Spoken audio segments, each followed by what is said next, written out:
So, I sit and make arrows. It's a tranquilizing activity. People living in primitive cultures spend most of their free time this way. Making arrows, repairing tools and weapons, sewing clothes. This is something you have to do constantly, and I need to get used to it. A belt full of gold won't change anything here.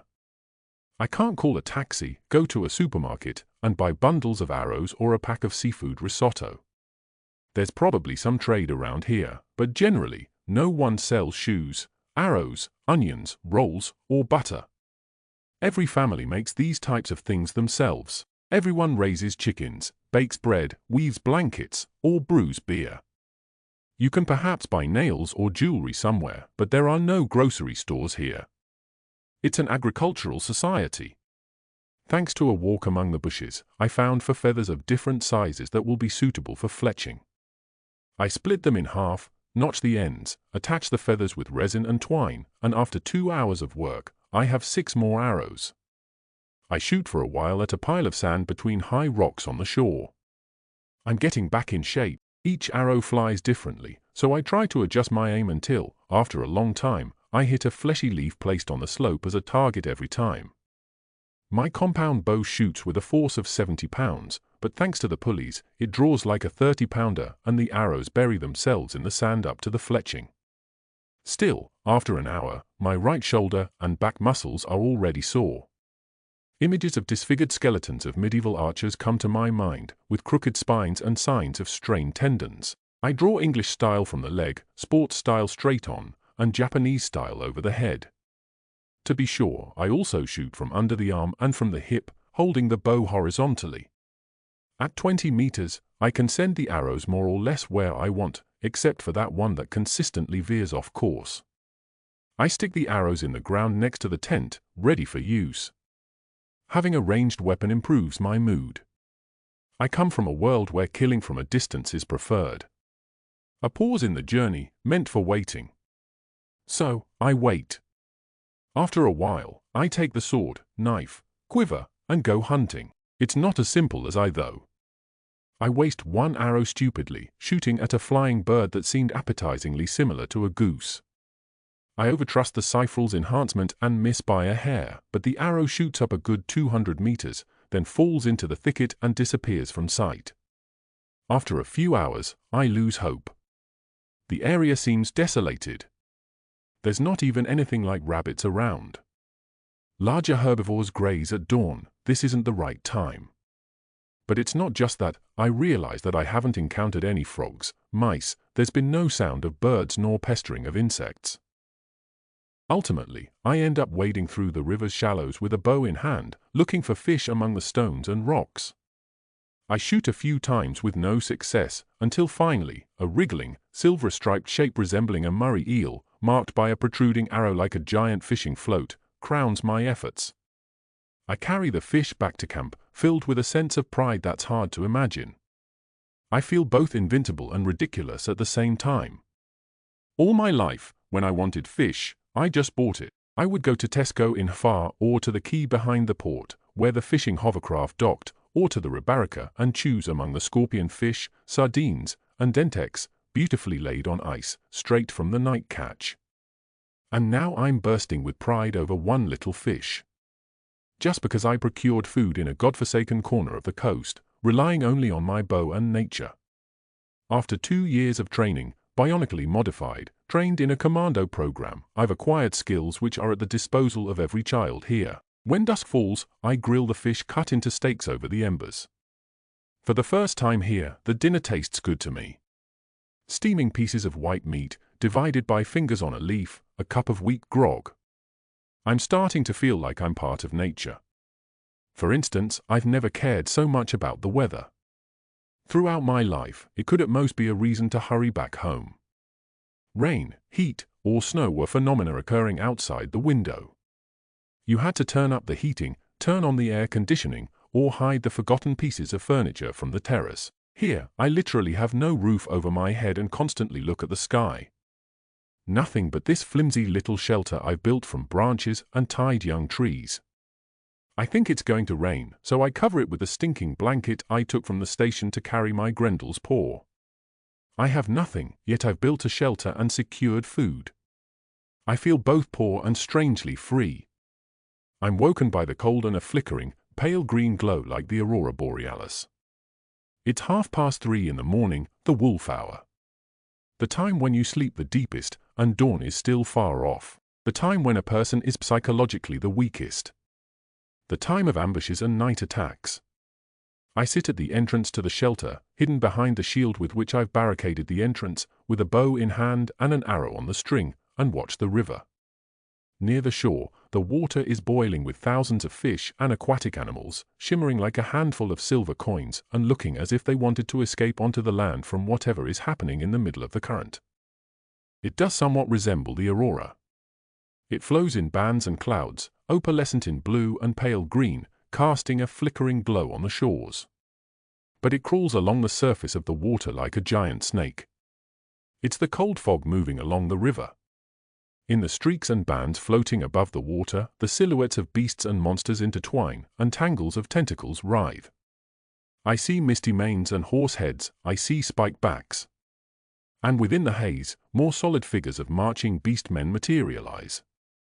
Grotesque, twisted, like something out of Bosch's paintings, I recall an ancient tribe from Celtic beliefs, older than the human race. The Fomorians. They were depicted as humanoid beasts with distinctly animalistic features. Monsters from the depths, fighting humans for the island that later became known as Ireland. That's precisely what I'm seeing right now. A never-ending procession of Fomorians, wrapped in opalescent mist, silently gliding above the river's surface. I sit, clutching my bow, and watch. The cold bites at my skin. I know it's just a hallucination, but I can't help that my heart is pounding, that the hand gripping the bow is slick with sweat, that hyperadrenaline, held back by last shreds of willpower, is boiling under my skin.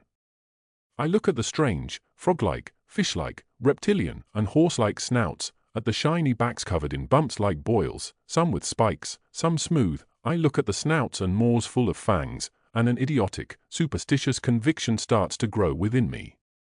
I scold myself mentally, but it doesn't help. I'm certain that the court of the mad scream has fallen. The pageant moves along the middle of the river, and it lasts almost an hour. Then they pass, and darkness returns. Minute by minute, it gets warmer. They passed. I know they were hallucinations. They were just fog. After all, they walked down the middle of the river, on the surface of the water. So it was either a hallucination or an illusion. But my steadfast I only believe in what makes sense doesn't somehow want to work at 4:30 in the morning on a dark, moonless night. I believe in what I saw. And I saw an army of phantoms marching along the river. Another morning without coffee, soap, or toothpaste. I find some hellishly sour, glassy berries and chew them. The tart, astringent juice full of tannins cleans my teeth. It's not toxic, but it's not tasty either. I won't get cavities, just as I won't get the flu or the plague, but a day that starts without the taste of minty foam in my mouth, with teeth rough from sediment, immediately feels kind of shabby. I sit by a small morning fire, eating the roasted fish from yesterday. Civilization is terribly burdensome. Crowded, noisy, it spreads and forces its way into every corner. Yet I constantly miss something. A newspaper, an internet, radio, coffee, orange juice. I always crave something. And it's always something that's not here. Here, there's only hot water with honey, which will run out in a few days, tough, fatty meat similar to eel, the sky, the forest, and a crystal-clear fjord surrounded by mountains. I want to read a book, watch a horror film, go to a fancy conobar in the marina, and drink cappuccino while looking at the white Mediterranean yachts. I want a clean shirt and white pants. I wonder if I'll ever get over it. For now, I'm constantly uncomfortable. Waiting on the fjord shore drags on unbearably. One needs patience. I'm starting to worry. I shouldn't have relied on the grain. I should have tamed the horse using normal, human methods. Like any other inhabitant of the coast. But no, I'm a product of my civilization, and if there's a shortcut, I'll definitely take it. If there's any technology at hand, I'll use it, whether it's necessary or not. Because it's better that way, more certain, more scientific. The grain should have activated by now. And maybe it killed the poor animal or drove it mad. It should work, but that's just a theory, crafted by some egghead scientist. A theory I mindlessly bought into instead of using common sense. I walk through the forest, which reminds me of southern Karelia. Rocks, coniferous trees, twisted branches. Since I have nothing to do, I should be looking for food. I know a few species of edible mushrooms and lichens. I know how to recognize edible tree shoots and forest fruits. I'm hoping for some wild boar or deer. Nothing. The area seems dead. I find only a handful of nuts and a few mushrooms resembling truffles. Around noon, I spot a raven. It circles in the sky like a black cross, searching for prey just as unsuccessfully as I am.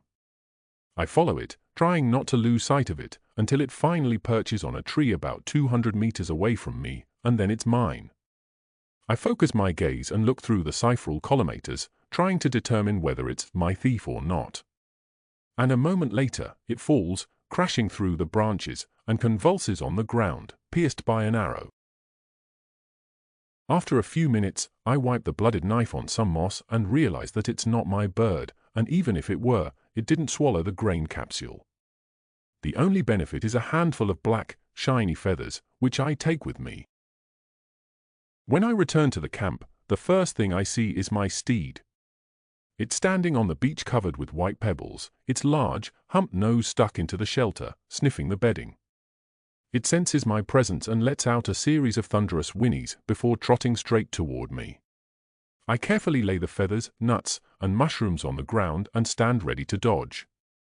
It rushes at me, ears flattened, squealing, dancing around, shoving its head under my arm, nearly knocking me over, but I see that it's joy, not anger, and I feel ashamed. I stroke the velvety fur on its neck, embrace it, and press my forehead to its forehead, in the flat spot between its eyes where the resonator is probably nestled, just like the Native Americans do. Friend. I missed you, the horse thinks. Friend. Boss. The horse was alone. I feel its voice as vibrations resonating through my skull. A strange, foreign sound echoing in my head, making my teeth itch. I stroke its large head from the nose to the soft, velvety nostrils and prehensile lips, similar to the tip of an elephant's trunk. Your name is Jadran, I whisper.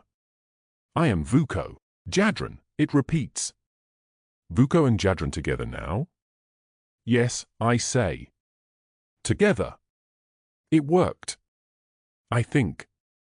It should now know dozens of commands, for safety's sake given in Croatian or Polish. It's like a circus horse and a warhorse combined. 5 years of training, starting from foalhood, encapsulated in a tiny, glassy tadpole that hatched in its brain. Jadran now different. Things are different now, I say. You're no longer afraid of fire, no longer afraid to jump, even if you don't know what's on the other side of the obstacle. You won't be startled by noise, flashes, or sudden movements. You won't run unless I tell you to.